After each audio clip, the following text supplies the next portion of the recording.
हरि ओम तत्सत। शिव सूत्र।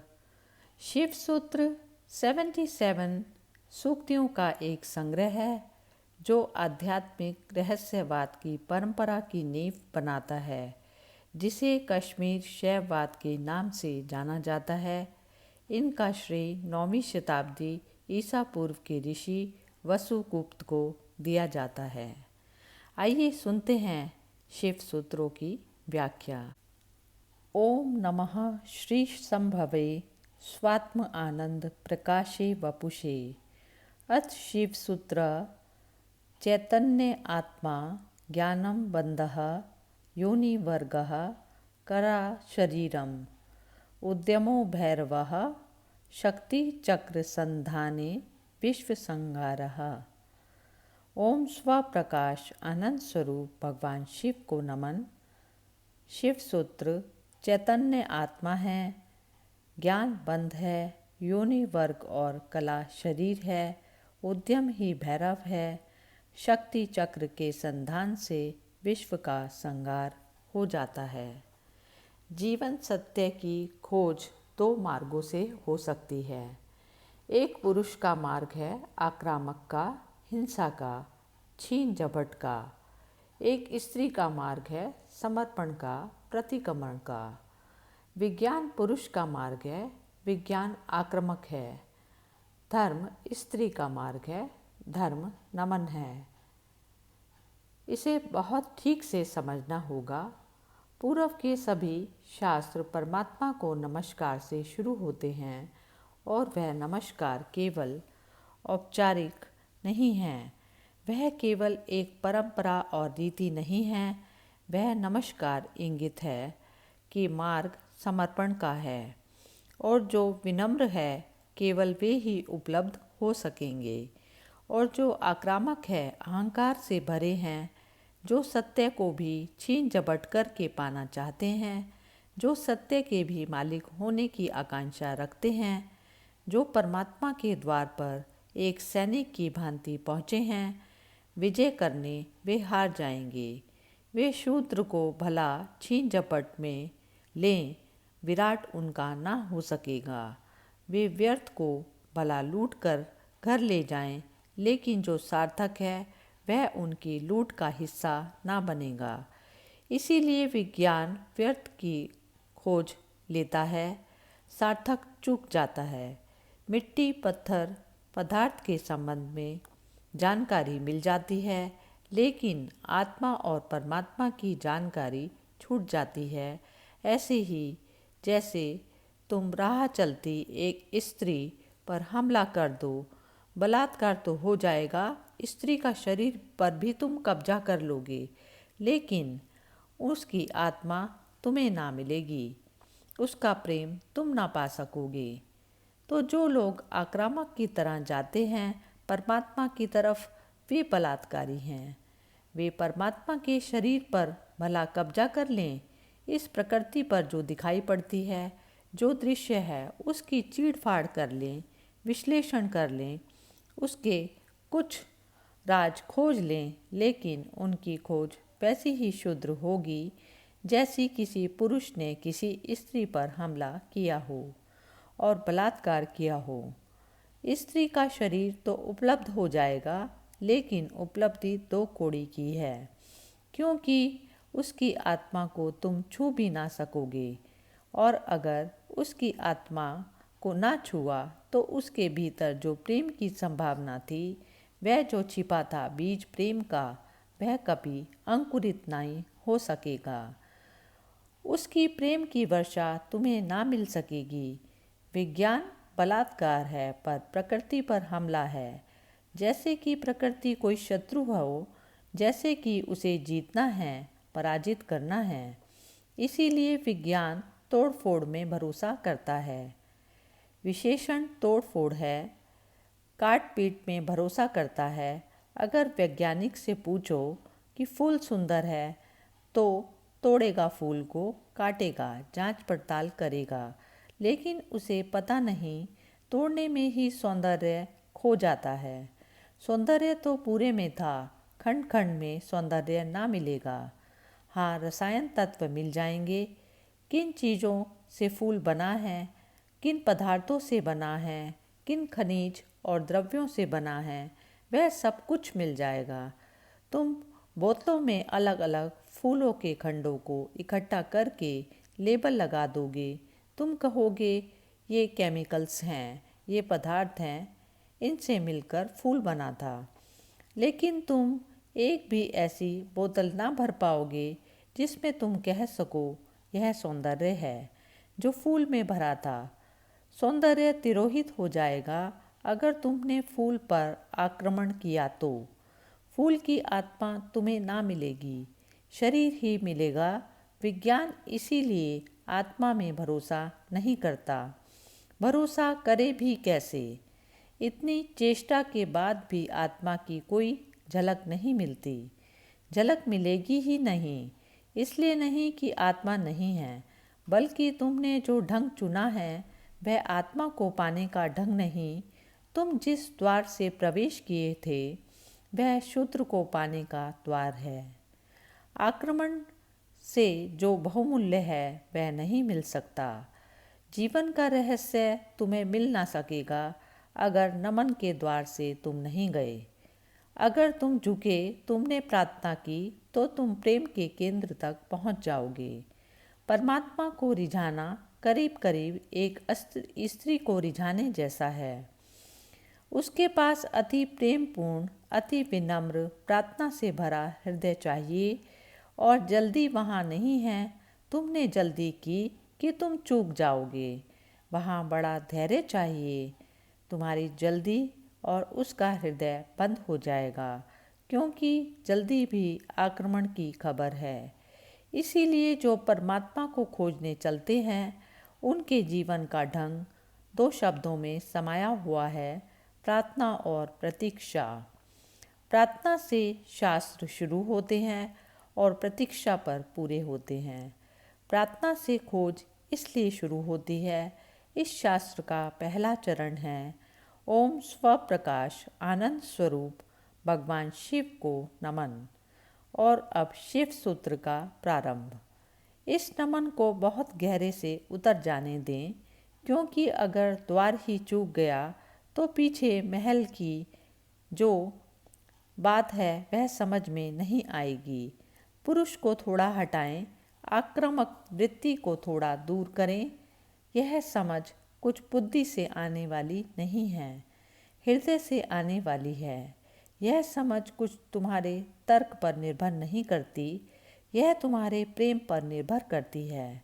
इस शास्त्र को तुम समझ पाओगे, लेकिन वह समझ ऐसी ना होगी जैसे कोई गणित को समझता है। वह समझ ऐसी होगी जैसे कोई काव्य को समझता है। कविता पर तुम झपट नहीं पड़ते, तुम कविता का धीरे धीरे स्वाद लेते हो, चुस्की लेते हो, जैसे कोई चाय को पीता है। तुम उसे गिटक नहीं सकते, वह कोई कड़वी दवा नहीं है। तुम उसका स्वाद लेते हो, चुस्की लेते हो, धीरे धीरे उसके स्वाद को लीन होने देते हो। और एक ही कविता को समझना हो तो बार बार पढ़ना पड़ता है। एक गणित को तुमने एक बार समझ लिया, फिर दोबारा समझने की कोई ज़रूरत नहीं रह जाती। गणित समाप्त हो गया। कविता कभी समाप्त नहीं होती, क्योंकि हृदय का कोई और छोर नहीं है, और तुम जितना ही प्रेम करते हो उतना ही उद्घाटित होता है। इसीलिए पूर्व में हम शास्त्र का अध्ययन नहीं करते, हम शास्त्र का पाठ करते हैं। अध्ययन शास्त्र का हो भी नहीं सकता। अध्ययन का अर्थ है एक बार समझ लिया, फिर कचरे में फेंक दिया, जैसे कि बात खत्म हो गई। जब समझ ही लिया तब दोबारा क्या करना है। पाठ का अर्थ होता है समझ बुद्धि की होती है। एक बार में बात पूरी हो जाती है। इसकी तो चुस्कियाँ बार बार लेनी पड़ेगी। इसे तो जाने अनजाने ना मालूम कितनी बार दोहराना पड़ेगा। इसे बहुत से भाव क्षणों में, बहुत सी मनोदशाओं में, कभी सुबह जब सूरज उगता है, कभी रात जब अंधकार हो जाता है, जब कभी मन बहुत प्रफुल्लित होता है और जब कभी मन बहुत उदासी से भरा होता है, तब विभिन्न चित्त की दशाओं में विभिन्न मनोक्षणों में इसमें उतरना होगा, तब इसके सभी पहलू धीरे धीरे प्रकट होंगे। फिर भी तुम इसे चुकता ना कर पाओगे। कोई शास्त्र कभी चुकता नहीं। जितना ही तुम पाओगे कि खोज लिया, उतना ही तुम पाओगे खोज के लिए और भी ज़्यादा बाकी रह गया। जितने तुम गहरे जाओगे, गहरे उतरोगे, उतनी गहराई बढ़ती चली जाएगी। शास्त्र को कभी पाठी चुका नहीं पाता। पाठ का मतलब ही यही है, बार बार, बहुत बार। पश्चिम इस बात को समझ नहीं पाता। उसकी यह पकड़ से बाहर है कि लोग गीता को हजारों साल से क्यों पढ़ रहे हैं, और एक ही आदमी रोज सुबह उठकर गीता पढ़ लेता है, पागल हो गया है। उनको ख्याल में ही नहीं आता पाठ की प्रक्रिया हृदय में उतारने की प्रक्रिया है। उसका समझ से बहुत वास्ता नहीं है, स्वाद से वास्ता है। तर्क और गणित और हिसाब से उसका कोई भी संबंध नहीं। उसका संबंध तो अपने हृदय को और उसके बीच की दूरी मिटाने से है। धीरे धीरे हम जितने लीन हो जाएं, उसमें ही पाठी और पाठ एक हो जाए। पता ही ना चले कि कौन गीता है और कौन गीता का पाठी। ऐसे भाव से जो चले वह स्त्री का भाव है, यह समर्पण की धारा है। इसे ख्याल में लेना बहुत ज़रूरी है। नमन से हम चलें तो शिव के सूत्र समझ में आ सकेंगे। उन्हें तुम अपने में उतरने दे सकते हो और जल्दी निर्णय करने की ज़रूरत नहीं है, क्योंकि सूत्रों के संबंध में एक बात ख्याल लेना बहुत ज़रूरी है। यह तय करना है कि वे ठीक हैं या गलत हैं। तुम निर्णय कर भी कैसे पाओगे? जो अंधेरे में खड़ा है वह प्रकाश के संबंध में क्या निर्णय करेगा? और जिसने कभी स्वास्थ्य जाना नहीं, जो रोग की शैया से ही बंधा रहा, उसे स्वास्थ्य की परिभाषा कैसे समझ आएगी? जिसने कभी प्रेम की स्फुरना नहीं पहचानी और जो जीवन पर घृणा, ईर्ष्या और द्वेष में जिया, वह प्रेम की कविता तो पढ़ सकता है, क्योंकि शब्द उसकी समझ में आ जाएंगे। लेकिन शब्दों में जो छिपा है, अंतर गुफित है, वह द्वार तो उसके लिए बंद ही रहेगा। इसलिए कभी भी निर्णय मत करना कि क्या ठीक क्या गलत। तुम सिर्फ पीना, समझना भी नहीं। तुम सिर्फ पीना, तुम सिर्फ स्वाद में उतरना। और अगर वह स्वाद तुम्हारे भीतर रहस्य के लोग खोलने लगे, तो वह स्वाद अगर तुम्हारे भीतर नई सुगंध को जन्म दे और तुम पाओ कि क्षण भर को ही नहीं, तुम्हारे दुर्गंध का व्यक्तित्व विलीन हो गया। तुम्हारे भीतर कोई फूल खिला है, तुम सुगंधित हो। क्षण भर को भी तुम यह पाओगे कि तुम अंधकार नहीं, कोई दिया जल गया, एक झलक मिली, जैसे अंधेरे में बिजली कौंध गई। उसी से समझ आ जाएगी। तुम्हारे समझने में नहीं, तुम्हारे अनुभव की झलक में समझ आएगी। इसीलिए तुम विनम्र रहना। दूसरी बात, सूत्र का अर्थ है संक्षिप्त में संक्षिप्त, सारभूत, टेलीग्राफिक। वहाँ एक एक शब्द अत्यंत घना है। विस्तार नहीं होता सूत्र में, घनत्व होता है।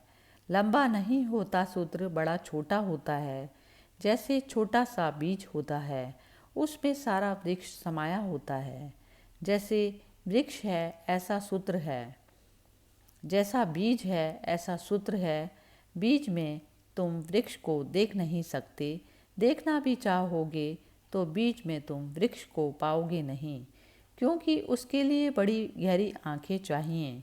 जो बीज में वृक्ष को देख ले, जो वर्तमान में भविष्य को देख ले, जो आजकल में भविष्य को देख ले, जो दृश्य में अदृश्य को खोज ले, बड़ी पैनी आँख चाहिए। वैसी पैनी आँख तुम्हारे पास अभी नहीं है। अभी तो तुम्हें बीज बीज ही दिखाई पड़ेगा। वृक्ष को देखना हो तो बीज को तुम्हें बोना पड़ेगा, और कोई रास्ता तुम्हारे पास देखने का नहीं है। और जब बीज टूटेगा जमीन में और वृक्ष अंकुरित होगा, तभी तुम पहचान पाओगे। मन की भूमि में बीज को बो दो, ये सूत्र बीज हैं, इन्हें तुम्हें अपने हृदय में बोना होगा। तुम अभी निर्णय मत करना, क्योंकि अभी तुमने अगर बीज पर निर्णय किया तो तुम इसे फेंक ही दोगे, कचरा कूड़ा मालूम होगा। बीज में कंकड़ पत्थर में कोई ज़्यादा फर्क नहीं। कभी कभी तो कंकड़ पत्थर ज़्यादा चमकीले, रंगीन, खूबसूरत, कीमती होते हैं, लेकिन बीज और कीमती से कीमती कोहिनूर में भी एक फ़र्क है कि तुम कोहिनूर को बो दो तो उसमें कुछ पैदा ना होगा। वह कीमती कितना ही हो मुर्दा है, उसका मूल्य ना समझ कितना ही समझते हो, लेकिन जीवन उसमें नहीं है। वह लाश है और बीज कुरूप भी दिखाई पड़ता हो, कोई उसकी कीमत भी ना हो, लेकिन उसमें जीवन छिपा है। तुम उसे बो दो, उसमें विराट वृक्ष पैदा होगा और एक बीज से करोड़ों बीज लग जाएंगे। एक छोटा सा बीज इस सारे विश्व को पैदा कर सकता है, क्योंकि एक बीज से करोड़ों बीज पैदा होते हैं। फिर करोड़ों बीज से, हर बीज से करोड़ों बीज पैदा होते हैं। एक छोटे बीज से सारे विश्व का ब्रह्मांड समा सकता है। सूत्र बीज हैं, उसके साथ जल्दी नहीं की जा सकती। उसको बोओगे हृदय में और अंकुरित होगा, फूल लगेंगे, तभी तुम जान पाओगे, तभी निर्णय लिया जा सकता है। तीसरी बात, इसके पहले कि धर्म महान क्रांति है। धर्म के नाम से तुमने जो समझा है उसका धर्म से ना के बराबर संबंध है। इसीलिए शिव के सूत्र तुम्हें चौंकाएंगे भी, तुम भयभीत भी होंगे, डरोगे भी, क्योंकि तुम्हारा धर्म डगमगाएगा। तुम्हारा मंदिर, तुम्हारी मस्जिद, तुम्हारे गिरजे, अगर ये सूत्र तुमने समझे, गिर जाएंगे। तुम उन्हें बचाने की कोशिश मत करना, क्योंकि वे बचे भी रहें तो भी उनसे तुम्हें कुछ भी नहीं मिला है। तुम उनमें ही जी रहे हो और तुम मुर्दा हो। मंदिर काफ़ी सजे हैं, लेकिन तुम्हारे जीवन में कोई भी खुशी की किरण नहीं। मंदिर में काफ़ी रोशनी है, उसमें तुम्हारे जीवन का अंधकार नहीं मिटता। तो उसमें भयभीत मत होना, क्योंकि सूत्र तुम्हें कठिनाई में डालेंगे ही, क्योंकि शिव कोई पुरोहित नहीं है। पुरोहित की भाषा तुम्हें हमेशा संतोषदायी मालूम पड़ती है, क्योंकि पुरोहित को तुम्हारा शोषण करना है। पुरोहित तुम्हें बदलने को उत्सुक नहीं, तुम जैसे हो वैसे रहो, इसी में उसका लाभ है। तुम जैसे हो रुग्ण, बीमार, ऐसे ही रहो, इसी में उनका व्यवसाय है। एक बार एक डॉक्टर ने अपने लड़के को पढ़ाया, पत्र लिखकर घर आया। पिता ने कभी छुट्टी भी ना ली थी, तो उसने कहा कि अब तू मेरे कारोबार को संभाल और मैं 1 महीने विश्राम कर लूँ। जीवन भर सिर्फ मैंने कमाया है और कभी विश्राम नहीं किया। वह विश्व की यात्रा पर निकल गया। 3 महीने बाद लौटा तो उसने अपने लड़के से पूछा, सब ठीक चल रहा है? उसके लड़के ने कहा, बिल्कुल ठीक चल रहा है। आप हैरान होंगे कि जिन मरीजों को आप जीवन भर ठीक ना कर पाए, उनको मैंने 3 महीने में ठीक कर दिया। पिता ने सिर ठोक लिया। उसने कहा, मूढ़, हमारा व्यवसाय का क्या होगा? क्या मैं उनको ठीक नहीं कर सकता था? तेरी पढ़ाई कहाँ से आती? उन्हीं पर आधार था। और भी पढ़े लिखे, तूने सब कुछ खराब कर दिया। पुरोहित, तुम जैसे हो रुग्ण, बीमार, तुम्हें वैसा ही चाहता है, उस पर ही उसका व्यवसाय है। शिव कोई पुरोहित नहीं, शिव तीर्थंकर है, शिव अवतार है, शिव क्रांति दृष्टा है। चैतन्य आत्मा है। चैतन्य हम सभी हैं, लेकिन आत्मा का हमें कोई पता नहीं चलता। अगर चैतन्य ही आत्मा है तो हम सभी को पता चलना चाहिए। हम सब चैतन्य हैं, लेकिन चैतन्य आत्मा है, इसका क्या अर्थ है? इसका अर्थ है इस जगत में सिर्फ चैतन्य ही तुम्हारा अपना है। आत्मा का अर्थ होता है अपना, शेष सब पराया है। शेष कितना ही अपना लगे, पराया है। मित्र हो, प्रियजन हो, परिवार के लोग हों, धन हो, यश, पद, प्रतिष्ठा, बड़ा साम्राज्य हो, वह सब जिसे तुम अपना कहते हो, क्योंकि वह सभी मृत्यु तुमसे छीन लेगी। मृत्यु कसौटी है, कौन अपना है कौन पराया है। मृत्यु जिसने तुम्हें अलग कर दिया वह पराया था, और तुम्हें मृत्यु जिससे अलग नहीं कर पाई वह अपना है। आत्मा का अर्थ है जो अपना है, लेकिन जैसे ही हम सोचते हैं अपना, वैसे ही दूसरा प्रवेश कर जाता है। अपने का मतलब ही होता है कोई दूसरा। जो अपना है, तुम्हें यह ख्याल ही नहीं आता कि तुम्हारे अतिरिक्त तुम्हारा कोई भी नहीं है और हो भी नहीं सकता। और जितनी देर तुम भटके रहोगे इस धारा में कि कोई दूसरा अपना है, उतने दिन व्यर्थ गए, उतना जीवन अकारण बीता, उतना समय तुमने सपने देखे, उतने समय तुम जाग सकते थे। मोक्ष तुम्हारा होता, तुमने कचरा इकट्ठा कर लिया। सिर्फ तुम ही तुम्हारे हो, यह पहला सूत्र है। यह बड़ा क्रांतिकारी सूत्र है, बड़ा समाज विरोधी, क्योंकि समाज जीता इसी आधार पर है कि दूसरे अपने हैं। जाति के लोग अपने हैं, देश के लोग अपने हैं। मेरा देश, मेरा जाति, मेरा धर्म, मेरा परिवार, मेरे का सारा खेल है। समाज जीता है मेरे की धारणा पर। इसीलिए धर्म समाज विरोधी तत्व है। धर्म समाज से छुटकारा है, दूसरे से छुटकारा है, और धर्म कहता है कि तुम्हारे अतिरिक्त तुम्हारा और कोई भी नहीं।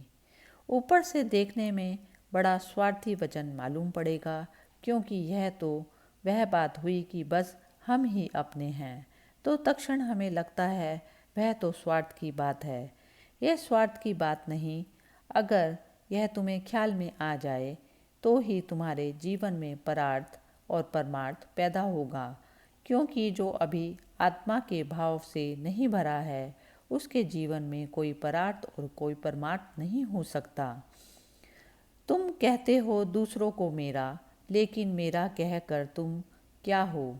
मेरा कहकर तुम उन्हें चूसते हो। मेरा तुम्हारा शोषण का हिस्सा है, फैलाव है। जिसको भी तुम मेरा कहते हो, तुम उसे गुलाम बनाते हो। तुम उसे अपने परिग्रह में परिवर्तित कर देते हो। मेरी पत्नी, मेरा पति, मेरा बेटा, मेरा पिता। तुम क्या करते हो? इस मेरे के पीछे, इस मेरे के पर्दे के पीछे तुम्हारे संबंध का मूल आधार क्या है?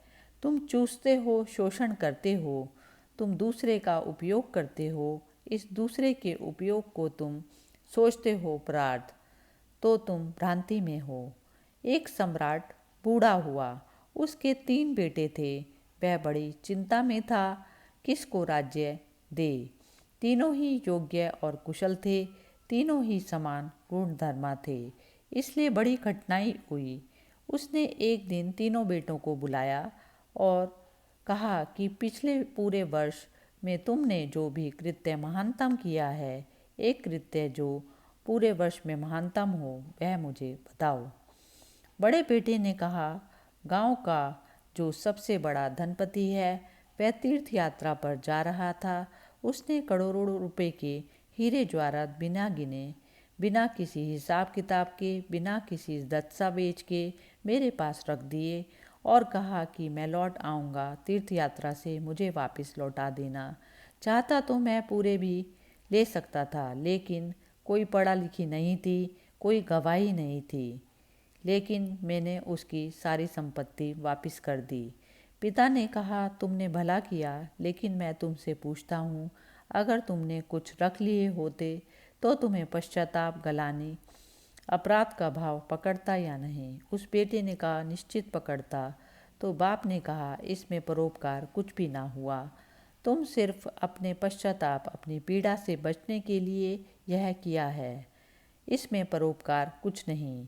हीरा बचाते तो ग्लानि और मन में पीड़ा होती, कांटे की तरह चुभती। उस कांटे से बचने के लिए तुमने हीरे वापस किए। दूसरा बेटा थोड़ी चिंता में पड़ा और उसने कहा, मैं राह के किनारे से गुजरता था और झील में सांझ के वक्त, जबकि वहाँ कोई भी ना था, एक आदमी डूबने लगा। चाहता तो मैं अपने रास्ते चला जाता, सुना अनसुना कर देता, लेकिन मैंने तत्क्षण छलांग मारी और जीवन को खतरे में डाला और उस आदमी को बाहर निकाला। बाप ने कहा, तुमने ठीक किया, लेकिन अगर तुम चले जाते, ना निकालते, तो क्या उस आदमी की मृत्यु तुम्हारा पीछा ना करती? तुम अनसुनी कर देते ऊपर से, लेकिन भीतर से तुम सुन चुके थे उसकी चीत्कार, आवाज़ की बचाओ। क्या सदा सदा के लिए उसका प्रेत तुम्हारा पीछा ना करता? उसी भय से तुमने छलांग लगाई, अपनी जान को खतरे में डाला, लेकिन परोपकार तुमने कुछ भी नहीं किया। तीसरे बेटे ने कहा, मैं गुजरता था जंगल से और एक पहाड़ के कगार पर मैंने एक आदमी को सोया देखा, जो कि नींद में अगर एक भी करवट लेता तो सदा के लिए समाप्त हो जाता, क्योंकि दूसरी तरफ महान खड्ड था। मैं उस आदमी के पास पहुंचा और जब मैंने देखा वह कौन है, तो वह मेरा जानी दुश्मन था। मैं चुपचाप अपने रास्ते पर जा सकता था। अगर मैं अपने घोड़े पर सवार उसके पास से भी गुजरता, तो मेरे कुछ किए बिना ही शायद वह मेरे गुजरने के कारण करवट लेता और खड्ड में गिर जाता। लेकिन मैं आहिस्ते से ज़मीन पर सरकता हुआ उसके पास पहुंचा कि कहीं मेरी आहट से वह गिर ना जाए, और यह भी मैं जानता था कि वह आदमी बुरा है। मेरे बचाने पर भी वह मुझे गालियाँ ही देगा। उसे मैंने हिलाया, आहिस्ते से जगाया, और उस आदमी गांव में मेरे खिलाफ बोलता फिर रहा है, क्योंकि वह आदमी कहता है मैं मरने ही वहाँ गया था। इस आदमी ने वहाँ भी मेरा पीछा किया। यह जीने तो देता नहीं और मरने भी नहीं देता। पिता ने कहा, तुम दो से बेहतर हो, लेकिन परोपकार यह भी नहीं है, क्योंकि तुम अहंकार से फूले हो, नहीं समारे कि तुमने कुछ बड़ा कार्य किया। बोलते हो तुम्हारी आंखों की चमक और हो जाती है, कहते हो तुम्हारा सीना फूल जाता है, और जिस कृत्य से अहंकार निर्मित होता हो वह परोपकार नहीं हुआ। बड़े सूक्ष्म मार्ग से तुमने अपने अहंकार को उसमें भर लिया।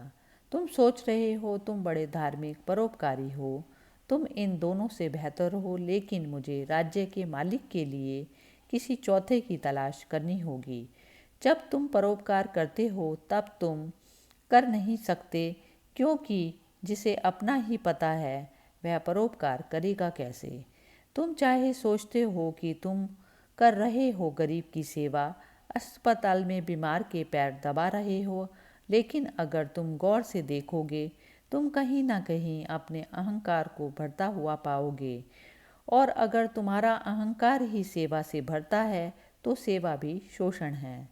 आत्मज्ञान के पहले कोई व्यक्ति परोपकारी नहीं हो सकता, क्योंकि स्वयं को जाने बिना इतनी बड़ी क्रांति नहीं हो सकती। अहंकार ऐसे रास्ते खोजता है, ऊपर से दिखता है कि तुम परोपकार कर रहे हो, लेकिन भीतर तुम ही खड़े होते हो। और जितनी सूक्ष्म हो जाती है यात्रा, उतनी ही पकड़ के भार हो जाती है। दूसरे तो पकड़ ही नहीं पाते, तुम भी नहीं पकड़ पाते हो। दूसरे तो धोखे में पड़ते ही हैं, तुम भी अपने लिए धोखे में घूम जाते हो, भटक जाते हो। हम सभी ने अपनी अपनी भूल भुलैया बना ली है। उसमें हमने दूसरे को धोखा देने के लिए ही शुरू किया था सारा उपाय आयोजन। यह हमने कभी सोचा ना था कि अपनी बनाई भूल भुलैया में हम खुद ही खो जाएंगे, लेकिन हम खो गए हैं। इसके बाद हमें यह भी स्मरण रखना पड़ेगा, तुम्हारे अतिरिक्त तुम्हारा कोई भी नहीं। जैसे ही यह स्मरण सघन होता है कि चैतन्य ही आत्मा है, बस चैतन्य ही हूँ मैं, और सब पर है, पराया है, विजातीय है, वैसे ही तुम्हारे जीवन में क्रांति की किरण प्रविष्ट हो जाती है। वैसे ही तुम्हारे और समाज के बीच एक दरार पड़ जाती है। वैसे ही तुम्हारे और तुम्हारे संबंधों के बीच एक दरार पड़ जाती है। लेकिन आदमी अपनी तरफ देखना ही नहीं चाहता। देखना कठिन भी है, क्योंकि देखने के पहले जिस प्रक्रिया से गुजरना पड़ता है वह बहुत संघातक है। चैतन्य आत्मा है, इस सूत्र को गहरे बीज की तरह अपने हृदय में उतार जाने दो। व्यर्थ है सारे जगत की यात्रा अगर तुम अपने से अपरिचित रह गए।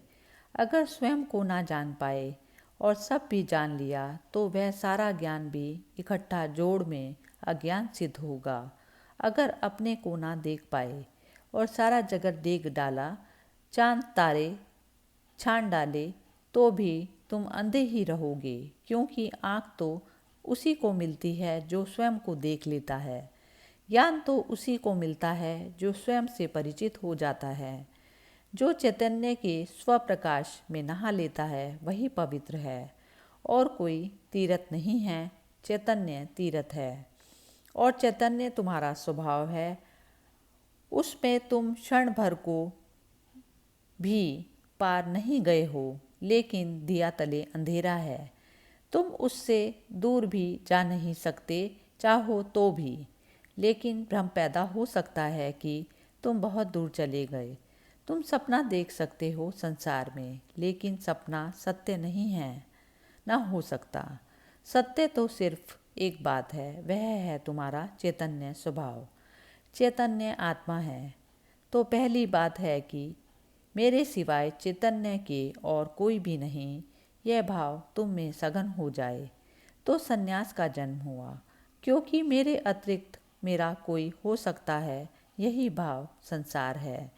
इसीलिए पहले सूत्र में बड़ी क्रांति है।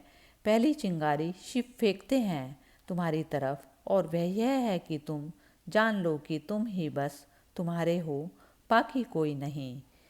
इससे बड़ा विवाद मन को पकड़ेगा, क्योंकि तुमने दूसरों के साथ संबंध बनाए रखे हैं, बड़े सपने सजोए हैं, दूसरों के साथ तुम्हारी बड़ी आशाएं हैं। माँ देख रही है कि बेटा बड़ा होगा, बड़ी आशाएं जुड़ी हैं। दूसरी बात इस सूत्र में है, वह है चैतन्य। आत्मा कोई सिद्धांत नहीं है कि तुम शास्त्र में पढ़ो और मान लो। आत्मा कोई जैसे गुरुत्वाकर्षण का सिद्धांत है, ऐसा कोई सिद्धांत नहीं है। आत्मा एक अनुभव है, सिद्धांत नहीं, और अनुभव है चैतन्य की तीव्रता का। इसलिए तुम जितने चैतन्य होते जाओगे उतना ही तुम्हें आत्मा का पता चलेगा। तुम जितने बेहोश होते चले जाओगे उतना ही तुम्हें अपना पता नहीं चलेगा और तुम करीब करीब बेहोश हो। जो आत्मा को जानना चाहता है उसे किसी दर्शन शास्त्र की जरूरत नहीं, उसे चैतन्य को जगाने की प्रक्रिया करनी पड़ेगी। उसे विधि चाहिए जिसने वह ज़्यादा चेतन हो जाए।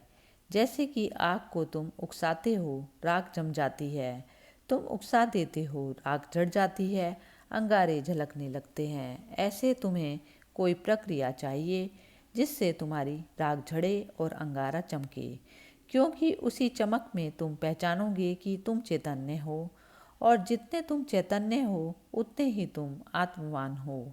जिस दिन तुम पाओगे कि मैं परम चैतन्य हूँ, उस दिन तुम परमात्मा हो। तुम्हारी चेतना की मात्रा ही तुम्हारी आत्मा की मात्रा होगी। लेकिन अभी तुम करीब करीब बेहोश हो, अभी करीब करीब तुम जैसे शराब पिए हो। अभी तुम चल रहे हो, उठ रहे हो, काम कर रहे हो, लेकिन जैसे नींद में, होश में नहीं। कभी तुमने ख्याल किया, किताब पढ़ते वक्त तुम पूरा पेज पढ़ जाते हो और तब तुम्हें ध्यान आता है, अरे पूरा पेज पढ़ भी गया और एक शब्द भी याद नहीं। तुमने कैसे पढ़ा होगा पूरा पेज?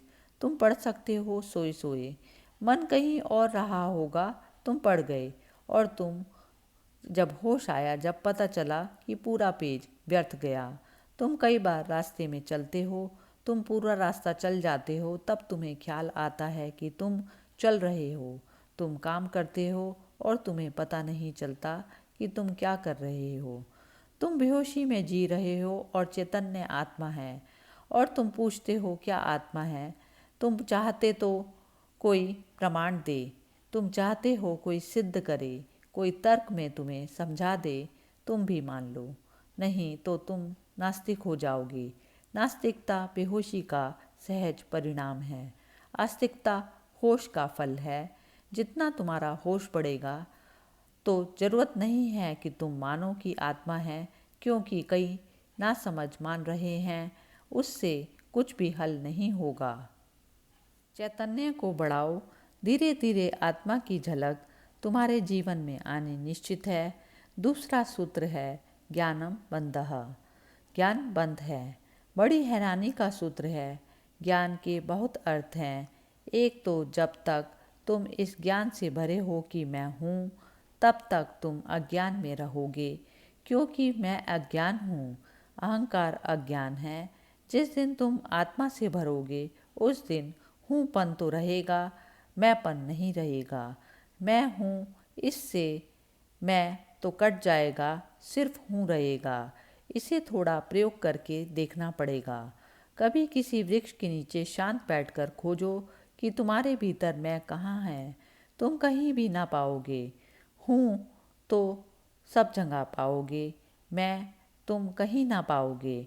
सब जगह तुम्हें अस्तित्व मिलेगा, लेकिन अस्तित्व के साथ अहंकार तुम्हें कहीं भी ना मिलेगा।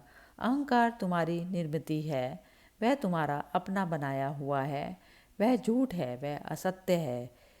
उससे ज़्यादा अप्रामाणिक और कुछ भी नहीं। वह काम चलाऊ है।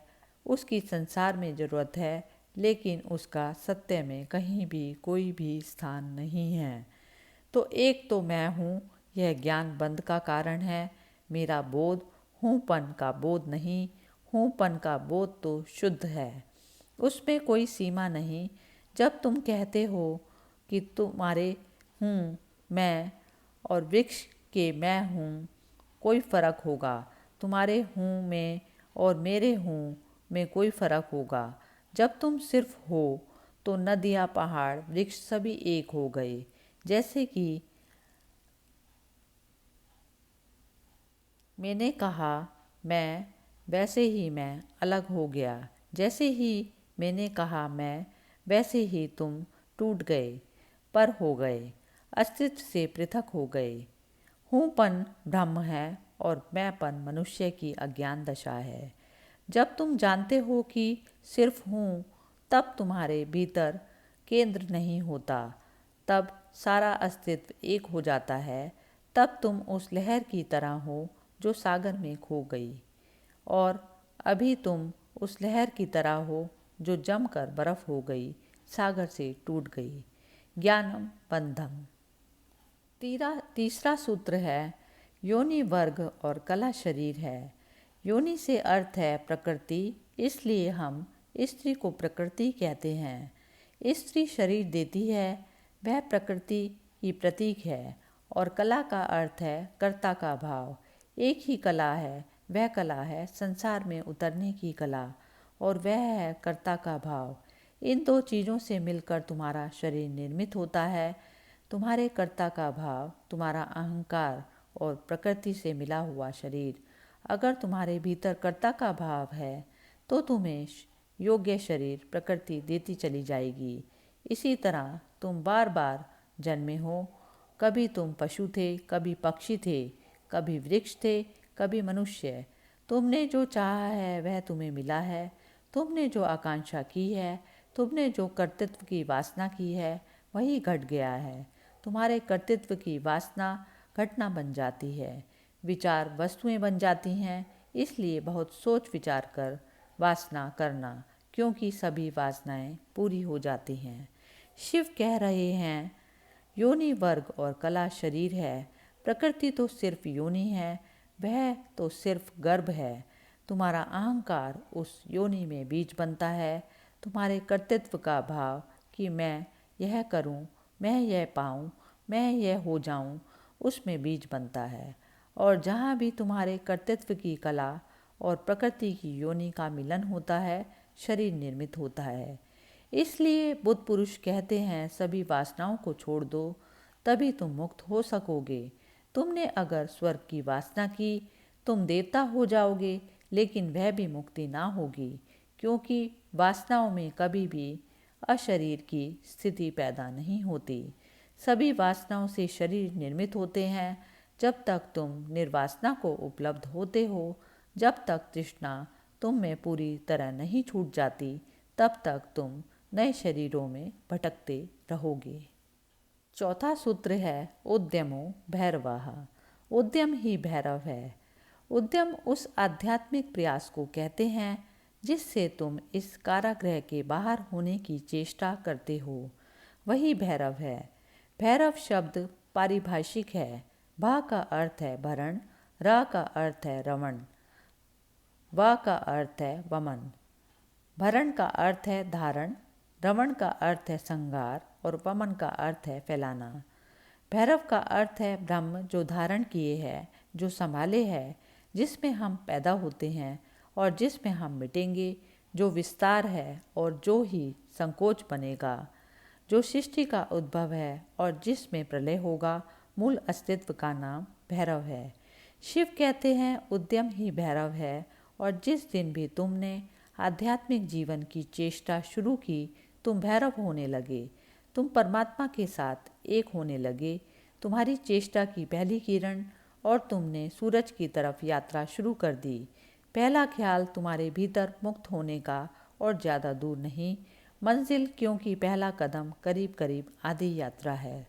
उद्यम भैरव है।